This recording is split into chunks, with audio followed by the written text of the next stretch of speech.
এখানে যারা দায়িত্ব নিয়েছেন, প্রশাসনিক দায়িত্ব নিয়েছেন, দায়িত্ব নেওয়ার পরে আমরা দেখলাম যে ওই তথাকথিত কিছু শিক্ষার্থীদেরকে নিয়ে তারা মোর জাস্টিসের মধ্য দিয়ে, আপনারা শুনেছেন এখানে চায়ের দোকান থেকে শুরু করে বিশ্ববিদ্যালয়ের যে বহিরাগত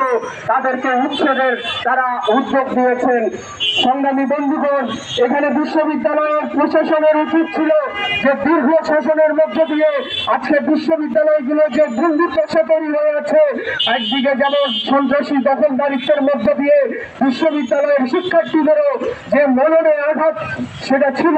তাদেরও যে সাংস্কৃতিক এবং মেরুদণ্ড মানসিকভাবে বিকারগ্রস্ত হয়ে আছে, সেই শিক্ষার্থীদেরকে উন্নত করা, শিক্ষা ব্যবস্থাকে উন্নত করা, হলগুলোর যে অনবস্থার মধ্য দিয়ে চলতেছে সেটাকে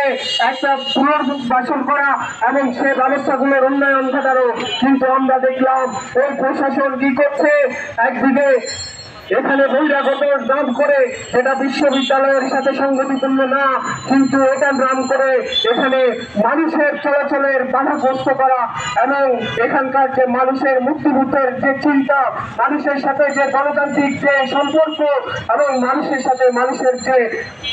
তথ্যের আদান প্রদানের জায়গা, সেটাকে সংকুচিত করা, সেটাকে বন্ধ করার চক্রান্ত সেটা করা হচ্ছে। সংগ্রামী বন্ধুগণ, আপনারা জানেন যে আমাদের এই যে রাষ্ট্র ব্যবস্থা, সেটার মধ্য দিয়ে কিন্তু এবং রাষ্ট্রীয় ব্যবস্থার মধ্য দিয়ে যে মুসলিবাদী স্বৈরাচারী কাঠামো এখানে তৈরি করা হয়েছে, তার কোনো আমরা এখন পর্যন্ত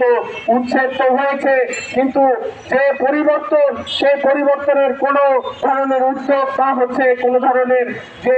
এখানে যে ব্যবস্থা সেটা আমরা দেখতে পাচ্ছি না। সংগ্রামী